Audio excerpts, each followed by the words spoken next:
What is Birch Grove Media? It's our record label.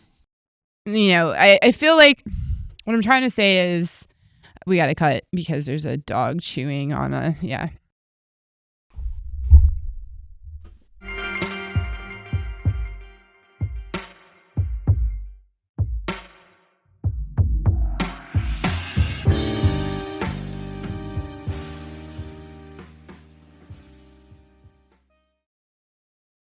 Hey.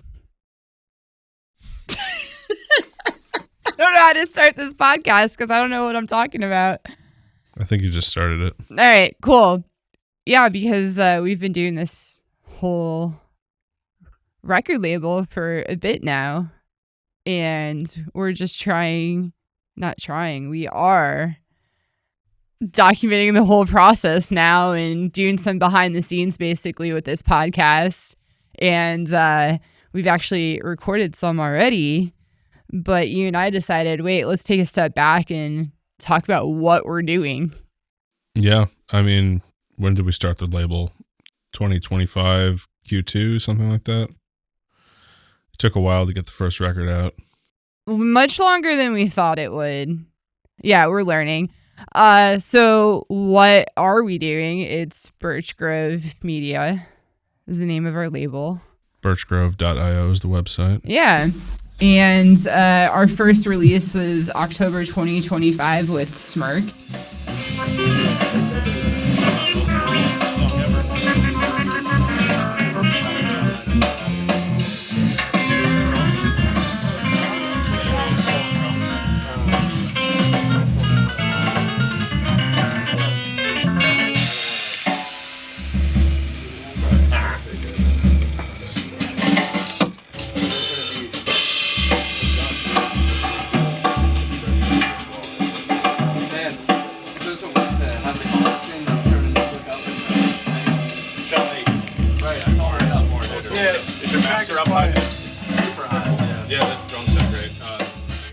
And even though we started in Q2 of officially, I don't feel like we really actually, we started the label about a year ago, but really the fruits of our labor didn't really come out until October. And that was the first public, event. Yeah. We released the LP, Not Your Grandfather's Jazz, and then we also had the gig of Smirk playing in the city.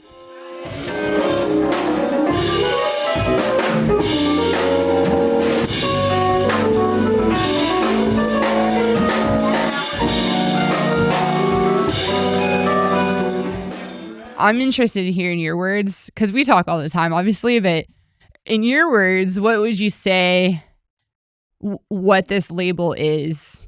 Well, it's a platform to document not just my ensembles, but stuff that I like, stuff that I want to produce, and artists that I work with and appreciate a lot.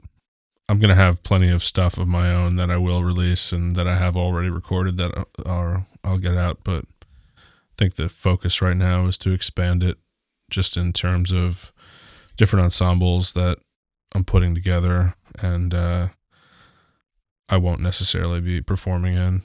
Yeah, masterminding, producing, composing. I've never asked you this, I don't think, but do you think you'll always compose for every single group we put out on the label? I don't know. I like to compose music. Yeah. The label's about, stuff we like to do, so. Yeah, I think that's the best thing about having your own label. It's it is. You do whatever the fuck you want.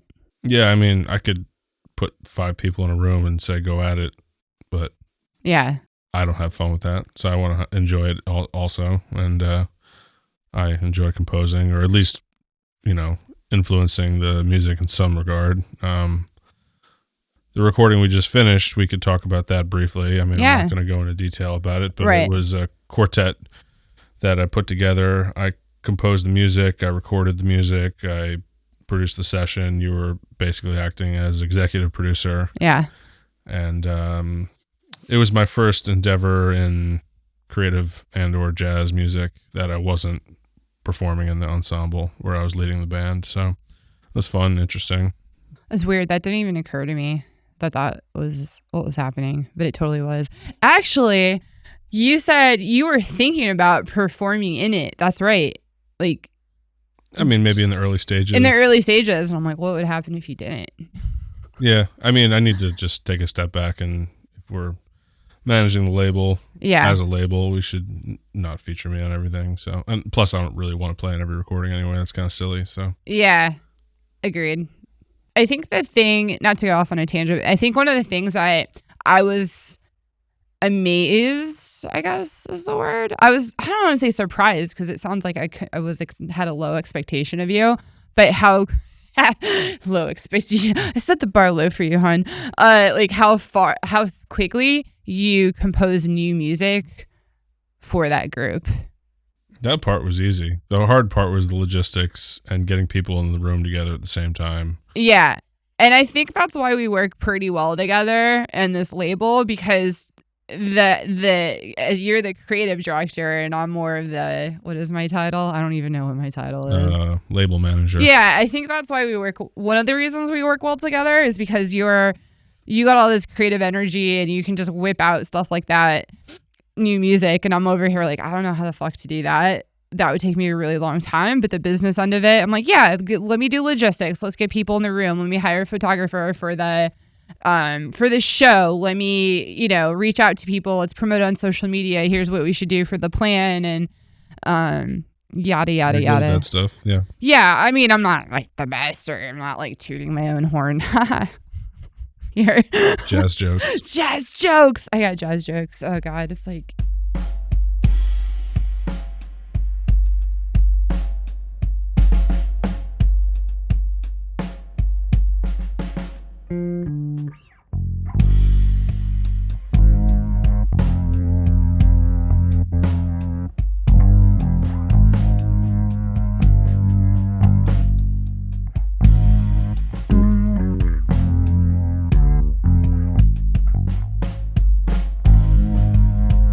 I was thinking a lot about not just the music industry in general, but just all art in general in the last, not to date ourselves, but who cares, 20 plus years since we graduated college. Like back in the day, you had to fight so hard to just get on a label, right? I worked on a lot of rock pop projects when I was younger, obviously, and that's like a whole different scene of like trying to make it. In jazz, I feel like it was always hard to, get someone to pick up a project you're doing or find the funding. And I was talking about all art in general because we're Birch Grove Media. It's like, yeah, we're a record label, but we got other stuff on the horizon too, like publishing, stuff like that. And now it's even easier to put out anything, to self-publish. Say if you want to write a book, if you want to put out music. I think music is actually one of the easiest things to do in podcasting, to be real. Maybe it's easy for you because you've been doing it for a minute, but yeah, no, I just mean the resources we have available to us. My point is, in this day and age, why would you not just do your own record label? I mean, some people just want to play music and not worry about it. I know dozens of insanely talented musicians that don't care about the business side and they just want to play and write. Yeah, I mean, if you're lucky enough to find a label that is like, here you go, like free reign. I don't honestly, I don't know how realistic that is. I don't have enough experience. Some labels have money to throw around, but they're few and far between. And the ones that do don't even give you that much money for a jazz record anyway. It's not like you're going to get rich off of any of this stuff. So you're not going to get rich off of jazz. Oh, that's a should be the name of this episode or whatever. So I think what I was trying to get at is I think it's super, I hate this word, empowering. It's a bad word. It's such a bad word. And it's not even, I don't feel like it's a cringy AI word. I feel like it's just like a self-help word, but I don't have a better one right now. So I'm just going to go with empower. Are we trying to help ourselves right now? Is that what you're saying? I'm trying to help myself through this podcast, man. Why?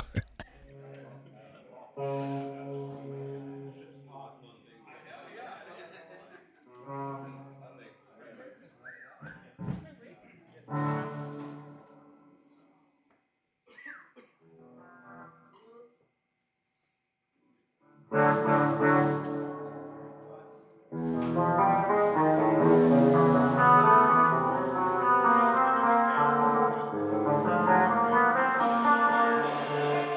thing I like about having your own label is sovereignty. You control everything.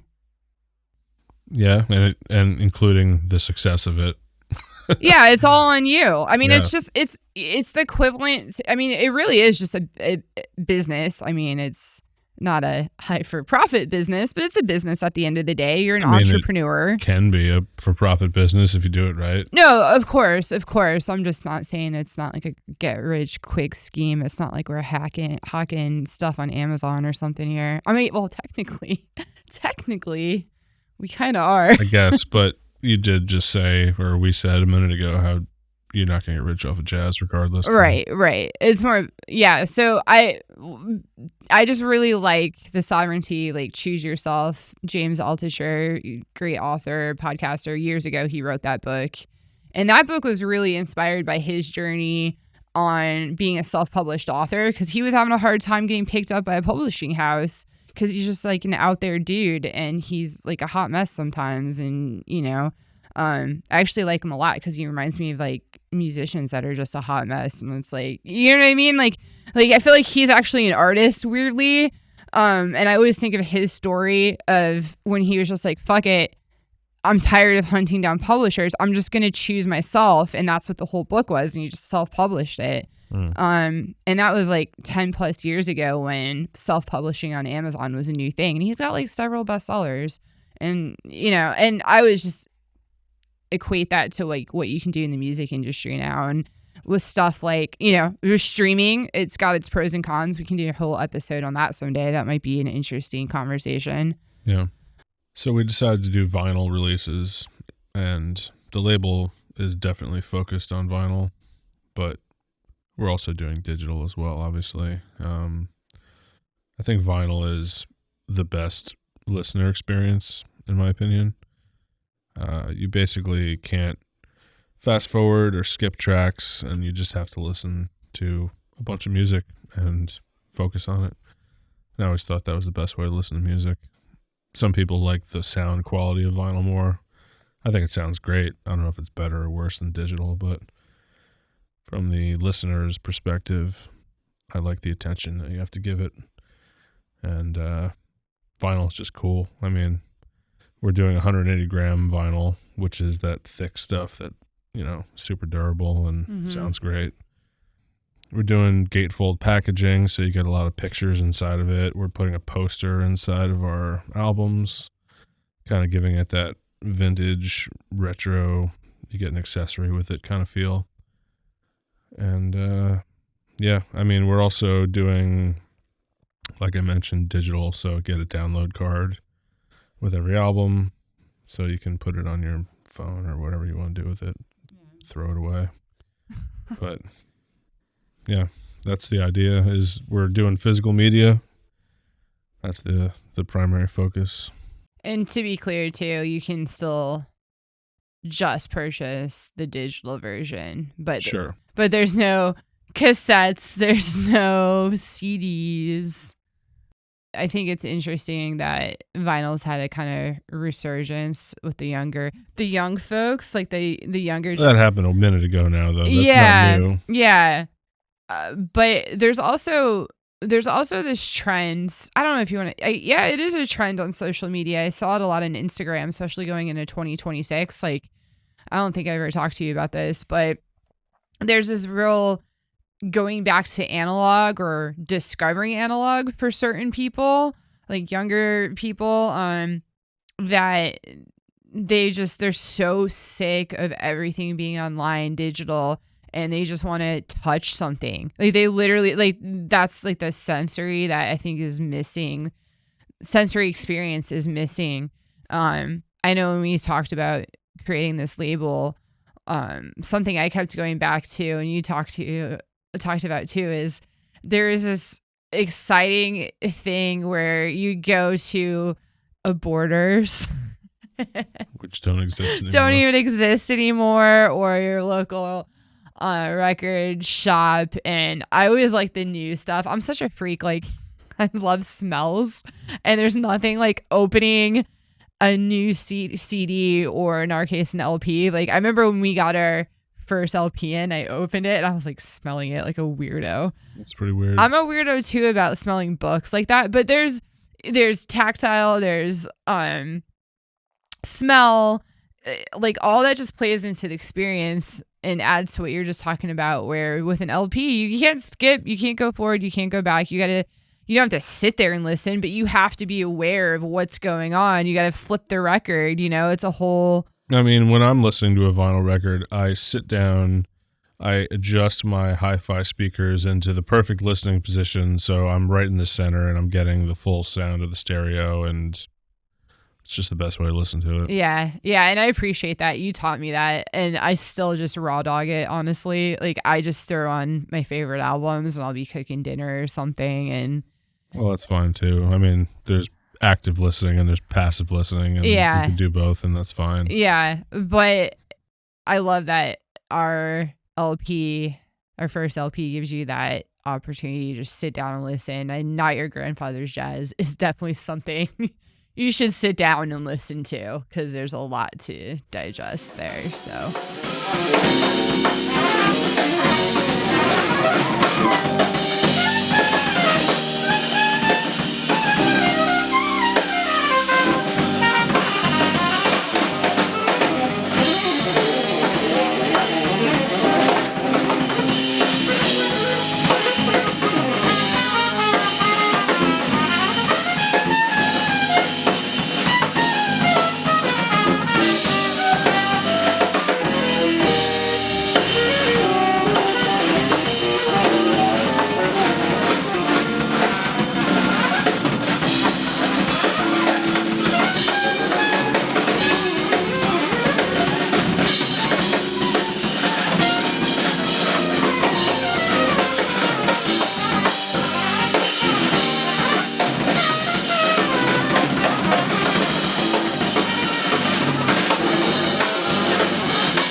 Yeah, and you open it up and you get liner notes, you get pictures, Yeah. you get the whole shebang. So Yeah, we put a lot of thought into the whole process, and from the original recording, we have tons of pictures. I had to basically learn how to do digital layouts in Photoshop, and I think it turned out okay. And Yeah.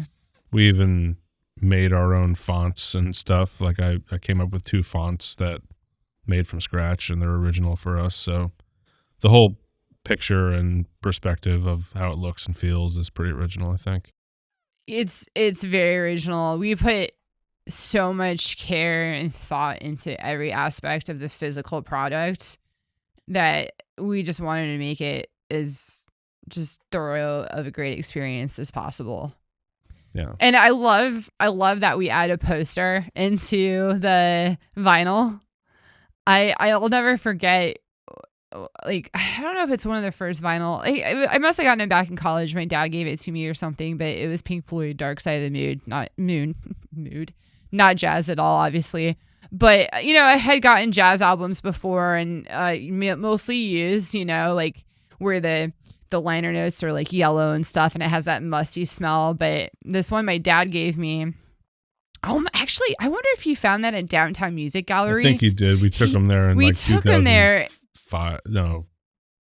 Yeah. 6 or 7. Years ago, back when they were on Bowery. Yeah, it was right next to the Bowery Poetry Club. Yeah.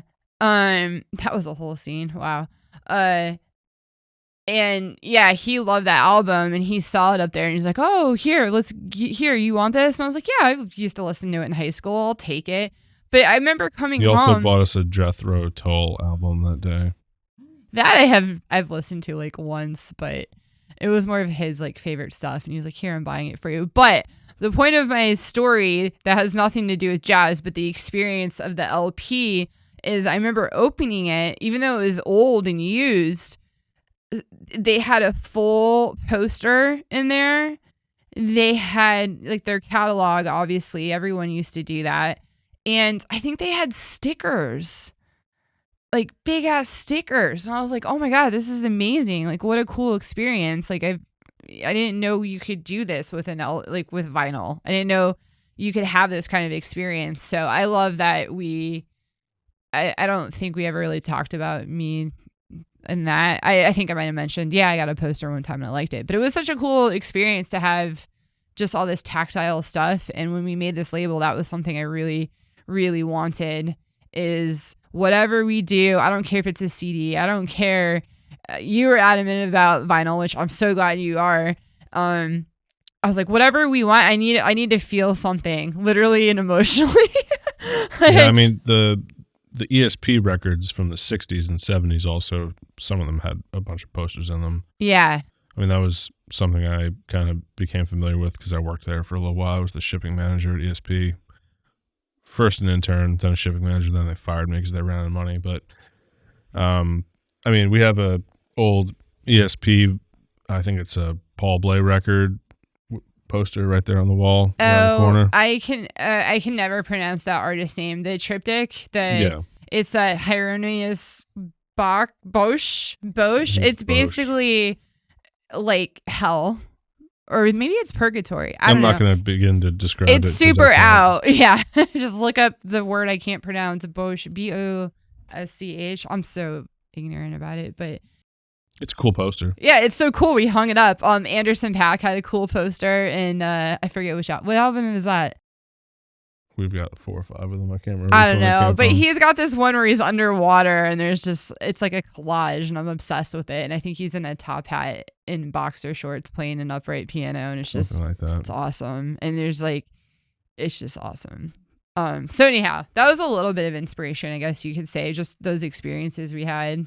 Yeah, I mean, I definitely measured with a ruler the Anderson .Paak poster because it fit perfectly in the vinyl jacket. Yeah, I don't want this shit like sticking out. I want it perfectly in it. Jeez, have I ever used a mic before? No, yeah. Yeah, right? Not this one. Technically, yeah, I've never used this one, so it's okay. I'll just keep bumping the shit out of it. Yeah. What else about the physical aspect of it? I mean, we have stuff in the pipeline that we're working on. I don't know if we want to get into that, but it's not just going to be we can talk about vinyl. The general outlook. I mean, we're looking to release a handful of vinyl each year. Hopefully this year we got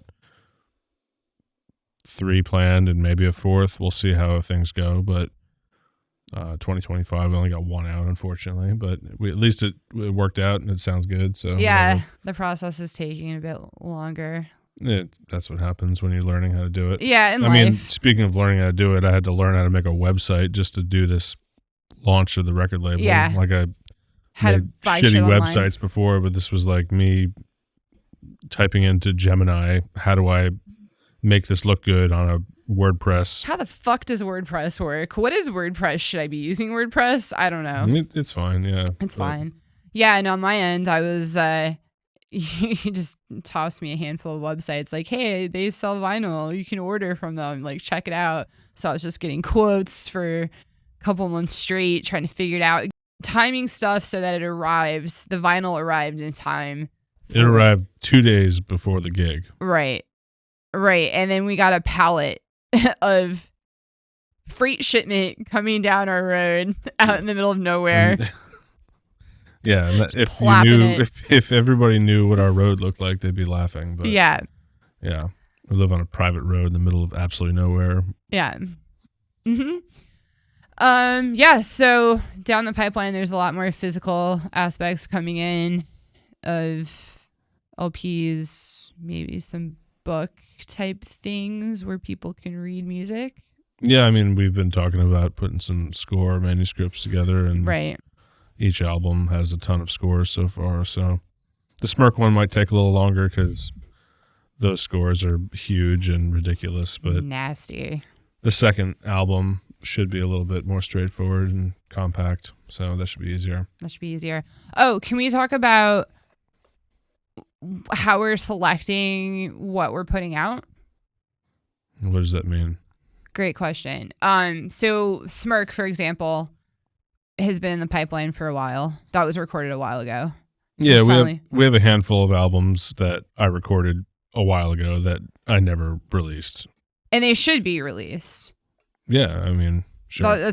Yeah, sure. No, I'm telling you they should be released. That's why we're I'm agreeing with you. Yeah, I can't tell. But we also want to mix that. We are mixing that with new stuff. We already just less than a month ago recorded that new album we mentioned. So yeah, the new project is called Bear Skinner. What's the arrangement here? I think Trevor get in a little bit. Nick and Jason take like 2 steps forward, and then Clackner, get over here. Come like 4 feet up, and come in a little bit towards Jason. Yeah, and it's gonna be a fun new band. Ryan Clackner's on guitar. Nick Jost is the bass player. Trevor LaGrange is on keys, and Jason Nasri is the drummer. Yeah. So. And in fact, the next episode that's dropping after this is going to be me interviewing Clackner, Ryan Clackner. So that's really exciting. We did that while he was here recording. And yeah, we have a lot more interviews, hangs with different musicians we're working with on this podcast. So I'm super excited to talk to people and just kind of nerd out, I guess, and get inside their brains. Yeah, I don't want this podcast to be like any other jazz podcast. They're all super dry and they make me go to sleep. Jerk off podcasts. I don't know if I'd call them jerk off podcasts, but they're definitely just the jazz jerk off podcast. They're definitely just really boring. And like I had to listen to like 10 different episodes of different jazz podcasts to find like one that I thought was interesting. Yeah, there's certain labels that have podcasts and it just makes me want to take a nap because it's so soothing. It's if you're so talking soothing. about ECM, it sounds like NPR, if that's what you mean. Yeah, I'm not trash talking them. No, it's just a different style. I have like 45 or 50 ECM albums. I can't trash talk on them. Yeah, it's just I can't. But their podcast makes me want to go to sleep. That's for sure. Yeah. Interesting, but it's just very soothing. Anyhow, I don't feel like I'm soothing. We're probably the opposite of soothing. Yeah. Yeah. Clackner's podcast episode is not soothing. I will say that. On that note, I think we'll just sign off on this one. Yeah, sure. Stay tuned for We're done. More stuff. We're done.